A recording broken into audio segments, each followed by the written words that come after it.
Welcome to The Subject is Moot, where everything we discuss is debatable. I am Dom, and across from me is Mike. And a special wow, enthusiastic. Yeah. Good start for 2019. 2019. Special thanks to Vinny and Quiz, the producers of the podcast. We want to hear from you, so write in your opinion, comments, questions, topics, anything you want to talk about too. The subject is moot at yahoo.com, and we'll bring them up during future shows. You could follow us on Twitter at TSIM_podcast, as well as YouTube, Facebook, and Instagram. In the search bar, just type in Dom Mike or The Subject is Moot, and you'll find us. Behind the mics for episode 24. Mike, you ready? First show in 2019. Happy New Year. Happy New Year. Music? Is your Christmas music put away? Yeah, unfortunately. I had a bit of farewell to it last week. How many CDs did you have to put away? Oh, no, I don't. They're away. I have my Christmas music on an iPod now. That's right, on an iPod. Well, the library is what? away. Is away. It's Christmas away. Christmas library? Yeah, it only comes out if I have to, It only comes out at Christmas time. I have time. to rip it. Well, no, it's easier to put it all on an iPod. Well, remember this. We can't start a show without thanking Sweetwater. Sweetwater has been providing music instruments and pro audio since 1979. They have excellent products, pricing, and customer service. Sweetwater also offers interest-free financing, free shipping to the lower 48 states, and an exclusive free 2-year warranty, which comes with nearly every product they offer. They are located in the United States in Fort Wayne, Indiana. Call 800-222-4700 for sales assistance, technical questions, or advice. Or you can also check out their website at sweetwater.com. They're great. I just bought something from there. Why don't you tell us what you bought? Because then I'll tell you what I bought. Although I almost bought everything. A brandy new Ibanez guitar, and it's a beauty. Is it? And Paul helped us out. Paul. Great guy. Paul's my rep. Great customer service. I call him up. I wonder if he likes when I call. He does like when I call because it usually means that he's going to make a sale. But now he probably takes you up, puts you on mute, and says, "It's Dom again. Give me does. an hour. Gonna need an hour here." Yeah. Well, Paul and Chris actually. Chris helped me out. I bought a bass. I spoke to Chris when Paul wasn't around. There's a few Chris's because Okay. I tried getting his last name and they weren't sure, so I think they had to look it up, and I never wrote it down, so I kind of forgot his last name. But he was very helpful. I spoke to Chris from Sweetwater. Does Thank that you. help? That doesn't help. Okay. Doesn't narrow it down at all. But Paul, how's the guitar you play? Is it the best one you own? It may be. Really? I need some time with it because most of my playing time was on my Paul Gilbert, and plus my Petrucci and my Gem are beautiful, so I need a little bit of time, but I think it has the potential to surpass all of my other guitars. If you had to sell one, if you had to sell all of them and keep one, what would it be? Well, I could never sell my Paul Gilbert guitar. Forget ever. that one. That's a staple. Aside from as that. of right now, I would probably keep this guitar. And sell everything else. Yeah. Wow. It's that it has the potential to be that good because it's so versatile. What kind of pickups? I believe they're Duncans. Really? I believe so. Hmm. Yeah, which is unusual because everything else I own, Ibanez or anything, has DeMarzos in it. This guitar is absurd because it has the versatility to sound like a Strat or to sound like a shredding, like an Ibanez that we all come to know. Hmm. It's fantastic. They all look alike, though. I mean, I have an RG, and they all have that body style, which I love. I like the S series, though. This is different, though. Still looks like an RG, though. Is it an RG? No, it is not an RG. I have to look it up. I mean, you sent me a picture of it. It looked nice. I bought a bass. I had to pull the trigger on it. It was absolutely phenomenal. It's a Lakeland bass, and didn't really want to buy a bass with 22 frets, but I just love the look, and I heard so many good things about Lakeland, and I have to say, out of all the basses that I used to own anyway, this is by far the best one. The action in the neck is unbelievable, and the sound is incredible. So thank you again, Sweetwater. And well, when you stumble on something you love, it's just what's better than that, right? A second one, which I'm already saving for. But let's get right to it. We have a lot of questions to answer, and we are looking forward to a great 2019.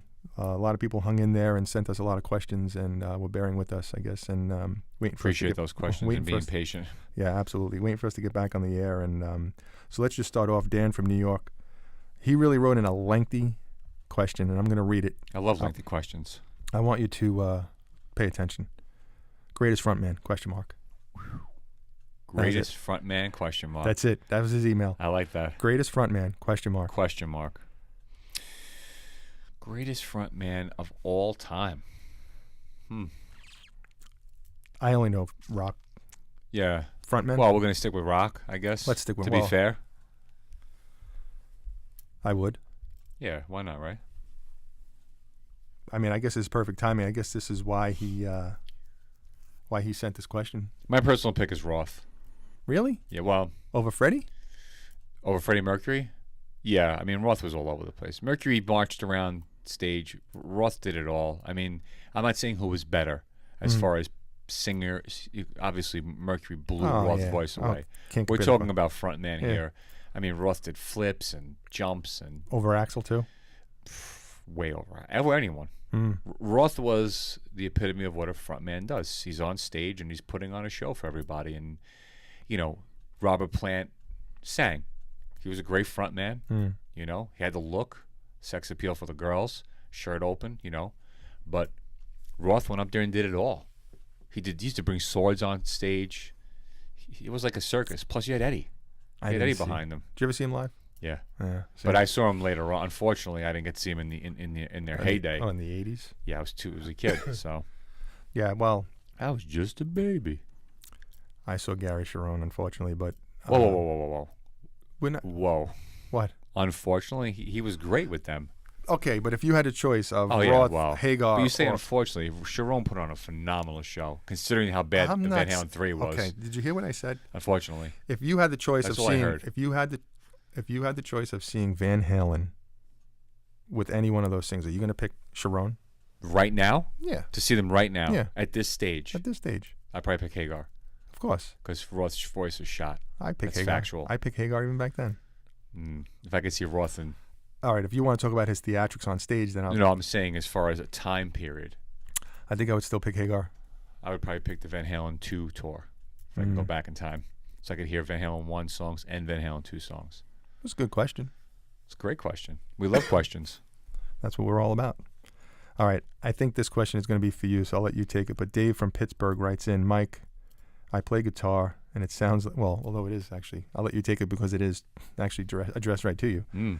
But I play guitar, and it sounds like our music tastes are very similar. I'm curious as to what guitar gear you use. Well, you just let the cat out of the bag a little bit with all your Ibanez and... Well, the new Ibanez that I bought was the AZ 2402. It's blue. It's beautiful. The new AZ models that are supposedly somewhat sought after and always sold out, from what Paul was saying too. And actually, I've looked them up, and this is a very hot guitar. All of them, the whole series. It is a beauty. Again, it if I want to kind of just tone it down and stay like a little to the cleaner side, it can do that. But I'm an Ibanez guy through and through. I've always loved Ibanez. It's what I cut my teeth with earlier on. You know, not that I play that much anymore, unfortunately, but when I do play, Ibanez has always been my favorite. I've tried Paul Reed Smiths, which are beautiful. I've tried a Fender Strat. I've never been into like the classic that's not your stuff. right, and that's not your style. I even think your sound is not going to be coming out of a Strat. Well, the thing is, I think as I've gotten on in years, I'm an old man now. I can see that. It's the player. It's not so much the guitar, but it's also what you're comfortable with. And Ibanez necks are a certain way. But I'll tell you that even the neck on this new AZ model is unlike any other Ibanez. It's almost like a Strat. Really? It's so, but with an Ibanez, it's hard to explain. You'd have to play it and feel it and experience it. That's how good of a guitar it is. You know, and as far as equipment, I've never been a big equipment guy outside of guitars. Like I play through a PV Triple X head, all tube head, in a Marshall stack. And when when I do practice, which has been few and far between, I just practice with my little Line 6 Spider for the price and for what it is, and it's a cool little amp. When you're playing through your big amp, It's been a while. do you make it loud? Nah. That's the reason for it. I know. That's one of the reasons. I guess there's so many new ways to sound professional now through just programs that I have to. That's going to be my next venture. But I would like to have somebody kind of guide me through that, because I know there's so much you can do. You know who you can call? Ghostbusters. No, Sweetwater. Yeah, I'm sure. Call But I Sweetwater. don't even know if you need to go through them to get like those type of programs. They have. and whatnot. Oh yeah. Yeah. They absolutely. These guys know everything. Yeah, I know. Well, I know guys from the music store that I go to that. So that you can can call help. them. You call Sweetwater, but they'll, Well, I'm they'll- saying as far as recording and amp modulations and it's amazing what you can do today with programs, iPads, computers. But the problem is though, and you're still gonna need to play it through something. So you're gonna have to play it through a computer speaker. Well, actually, not even so much computer. Yeah, computer speakers or active speakers with that have amps built in. right. But you still need. Otherwise, you'd be playing with headphones all the time. And I enjoy playing with headphones periodically, but I'd rather just not unplug, but take my headphones off. Well, my thing is that you have people who like cars. I love guitars, and I've always loved Ibanez guitars. If I had the money, I would probably have more just to have them because obviously, just like anyone who likes cars, if they could afford other cars, they would. I've always loved guitars. Gear so much like outside of that. Like I have the only non-Ibanez guitar I own is my Petrucci. That's a sweet guitar, and I love the Music neck Man. on that. It's beautiful. The sound too is really beefy. Is the neck is shorter, and I don't like that. Right. The feel of it, everything is great on that. It's a piezo, and it's one of the original Music Mans. I think it was his first when he jumped from Ibanez. It was his first model that was out there. He's still with them. Who? Oh, John. Yeah, of course. He's not leaving. Now John Mayung is with them also. Yeah. He's playing a bongo. Yep. Not bongo percussion. I know. Bongo bass. Right. Well, here's a second part of the question, or actually a second question, I should say. I would like to start my own podcast and wondering how to go about the recording setup. Oh. That's for you. That's right up your alley with your special settings. Well, there's a lot of different ways you can go, to tell you the truth, Dave. How do we start? You can go the simple route when you start. We started easy. We started with an iPad sitting in the middle of the table. Very but easy. I will tell you, it still was good. it was fantastic. It worked great. Yep. But when you started getting into dedicated mics, you can start going into mixers. You can go directly into computers, or from the mixer into a computer. Actually, you could use USB microphones. There's a ton of different ways. And to tell you the truth, I spent many hours on the internet looking at different ways to record and good ways. And better sounding ways. Don't get me wrong, you could really spend a lot of money on equipment, but it also depends on your budget. It depends on what do you want to do.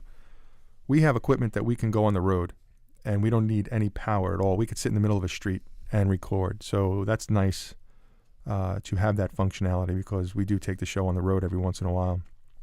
And, not using power is definitely makes it a little bit more easy and quick, simple. You can get recording devices. I use a lot of Zoom products. My mix is a Behringer, and we use, I have an Audio-Technica microphone here. Audex is another one. That's what Mike's using. And but I would say give Sweetwater a call. Go online and just look up, starting out podcasting, and Zoom. I'm a Zoom guy, so a lot of our recorders are Zoom. And you could start with that. But you just need microphones, mixer, and a Zoom product. So if you do start one, good luck. And there's enough podcasts out there. And then when you start getting into the back end of it, the editing, I use GarageBand to edit. It's fairly simple and sounds good. And you just upload it to a pod hosting website, and then it'll send it out to Facebook and YouTube and all those. Twitter. So that's pretty much what we use. Thank you very much for that question. I'm going to give this one to you. Phil from South Dakota. What guitarist, in your opinion, has the greatest and most unique sound? I know we've covered this, but maybe Phil's a late comer to the show, but you know what? At least he's listening. So I'll let you take it. I know what your answer is going to be because it's my answer, and but it sounds better coming from you. I mean, it's a very difficult question, and I don't know if it's. I think the safe route is just to say Hendrix. Yeah. It's Hendrix. I mean, he did everything. You hear Hendrix, it's Hendrix. I mean, I could say the same thing about a lot of my favorite players, but I'm used to, I could pick Satriani out from anyone. I could pick Vi out pretty much from anybody, but they all came after him. And Hendrix did more for the electric guitar than anyone can ever do. And then after him, it was probably Eddie, who, people will dispute how important Clapton was and Page was and whatnot. But as far as sound, no, the question is really just geared towards right, not saying who has the greatest and most unique sound. right, I love Eddie's Brown sound. Of all the greats, Mm-hmm. you know, he's not my favorite guitar player of all time. But if I'm gonna go, it's a toss up between Hendrix and Van Halen for me, because personally, I would like to say I love Eddie's Brown sound. I love it, you know. And you're talking about a sound. Anyone could pick Eddie out. I like the way he recorded his sound too. Right. And as far as legends go, and Legends. as far as his sound being versatile, and you still know it's him, Hendrix was great too. I got one. You didn't mention Stevie Ray Vaughan. Well, When he's playing, you know it's Stevie Ray Vaughan. Brian May too. Him as well. We can go on and on. But I just think It's a great question, but it's a tough question to answer to have one answer for. Yeah, I guess it could be. Because we can go. We've already mentioned 4 or 5 who all have distinct sounds. Right, B.B. King. I can guarantee you. Yeah. Mm-hmm. He hits one note. People are like, this B.B. Mm-hmm. You know, so Not many people though can really stand out like the greats, like a Hendrix, Vaughan, B.B. I agree. And I'm not taking anything from Eddie. I mean, Eddie, you know, is my top 3 favorite guitar players in my favorite band Right. of all time. So that's what I think. I think you're right. I think you hit it on the head with Jimi Hendrix. So, well, we have another question here from Mark, and Mark is from New Jersey. I love this question. Your opinion: who represents New Jersey better, Bon Jovi or Bruce Springsteen? Ooh. I'll let you take this one first because you're from Jersey. Quick and short answer: 2 words. Bruce Springsteen. I have to agree. I think when you think of music and you think of New Jersey, you really have to start off with, I guess, Frank coming from Hoboken, right? But Bon Jovi and Bruce Springsteen, I understand where you're going with this question, and who represents New Jersey better? Think about every time I drive through Sayreville and pass through Sayreville, I know where John Bon Jovi used to live.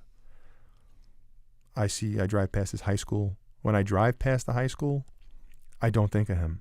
When I drive in Sayreville, I don't think of Bon Jovi.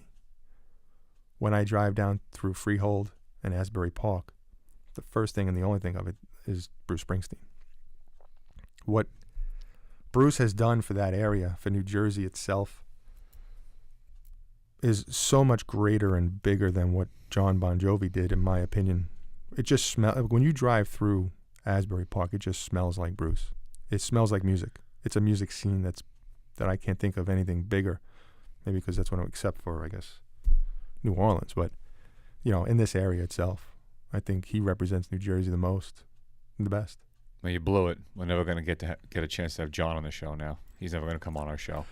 I don't think John will come on our show. I don't think he was going to come on our show. But it doesn't mean I don't like John Bon Jovi. But to me, actually, I like music. I like Bruce's music more, and I will tell you this. Ask me this question in the 80s.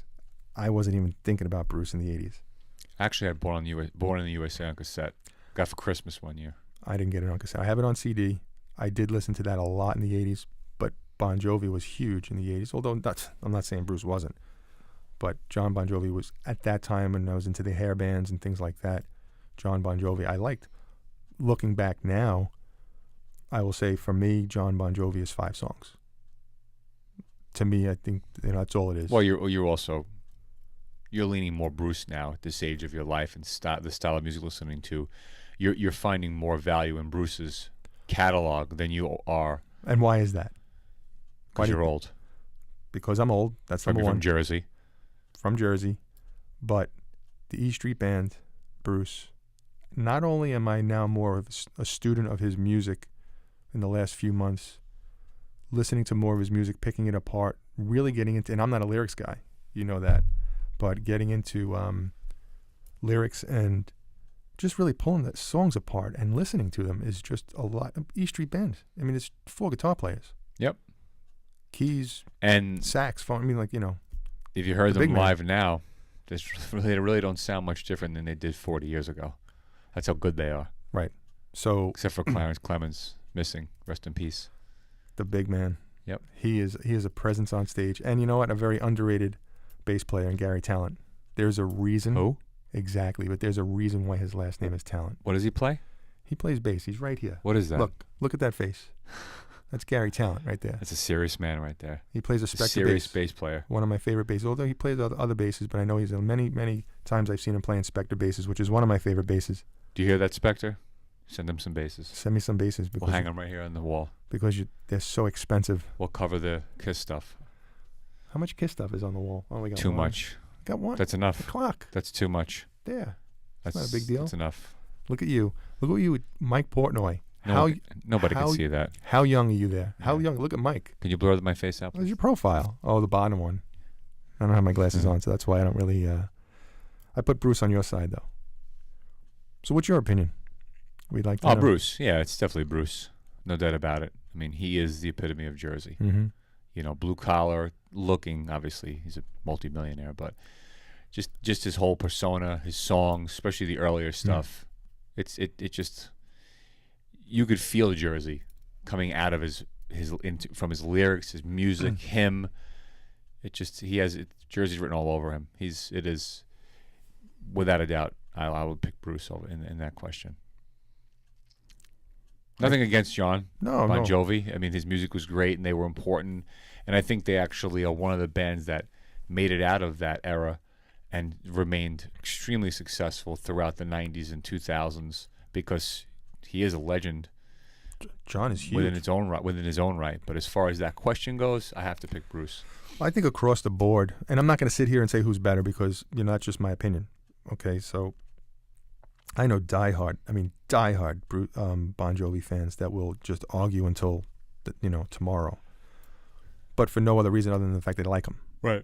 Okay, but if you want to talk about music, band, depth, lyrics, the whole thing, I would say Bruce, no question.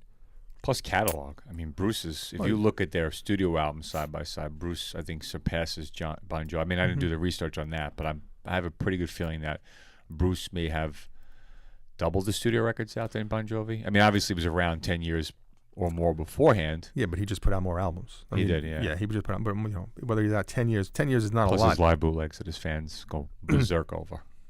Well, if you think about 10 years, even if you put out an album every other year, what are you looking at? Like 7 albums? Yeah. So, I mean, it's not like John Bon Jovi couldn't have that either. But, you can't take anything away from Bon Jovi either because... I think he went on a hiatus for a while, too, as a band. He did some of his own stuff. John? Yeah. I think they stopped being a band for a while. I think Bruce did, too.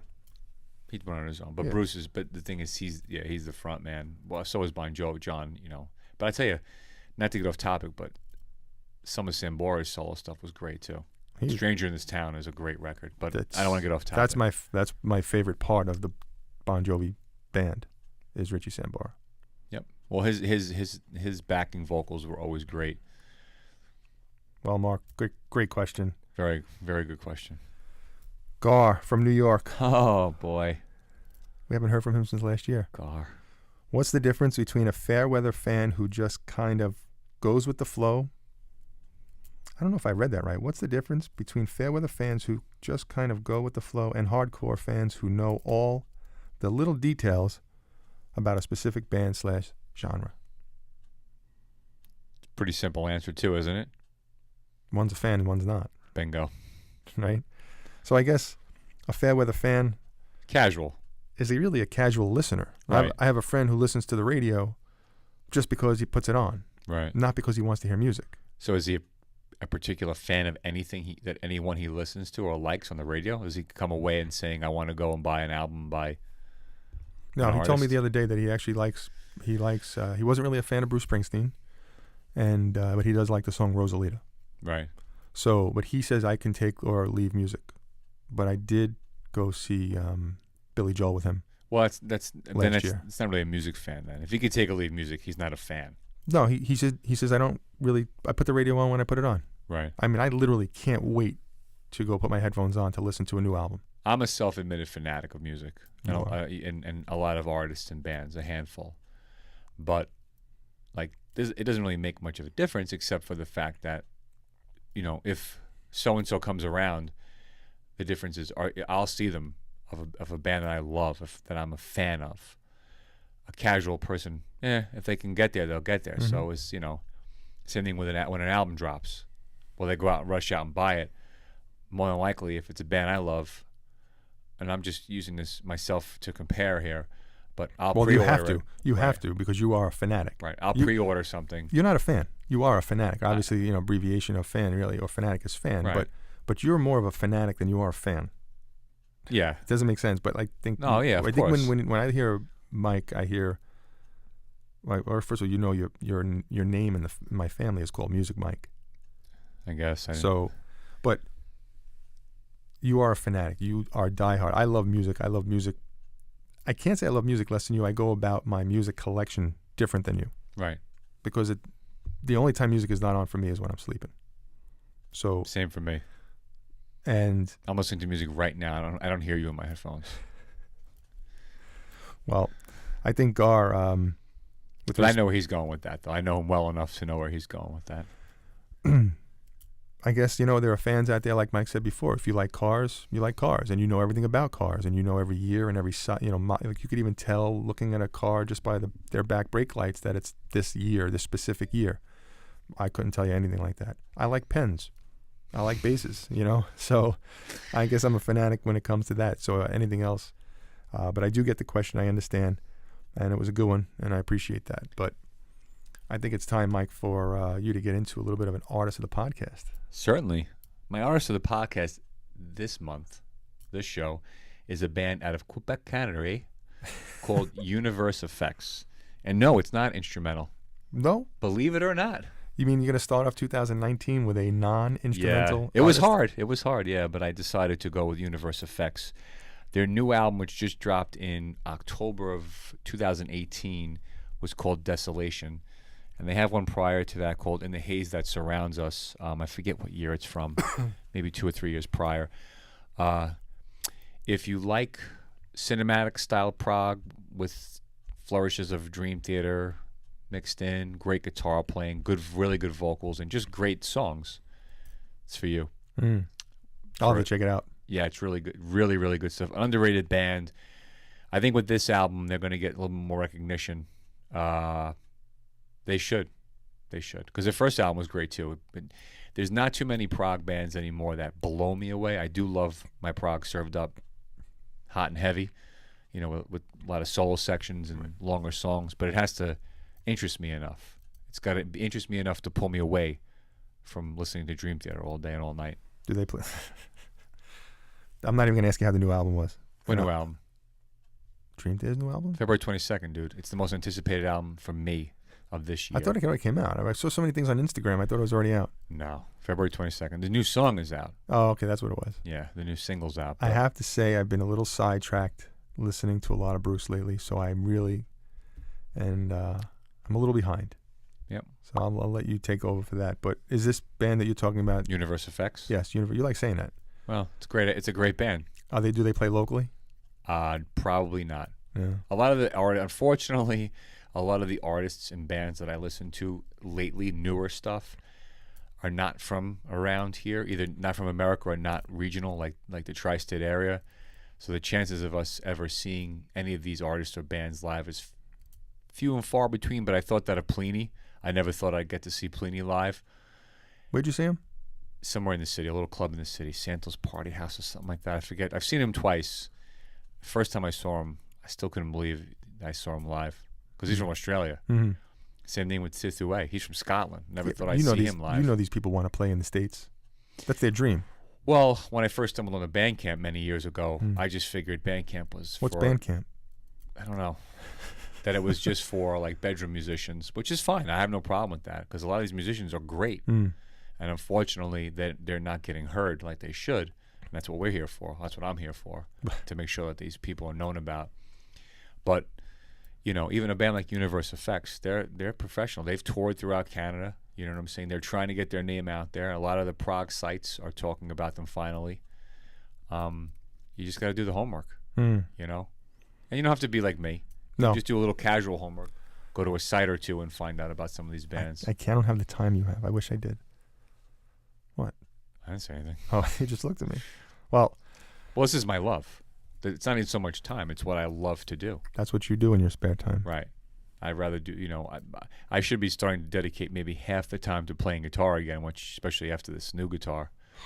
But I don't know why you don't. But you know what, though? You didn't lose a step. I heard you play.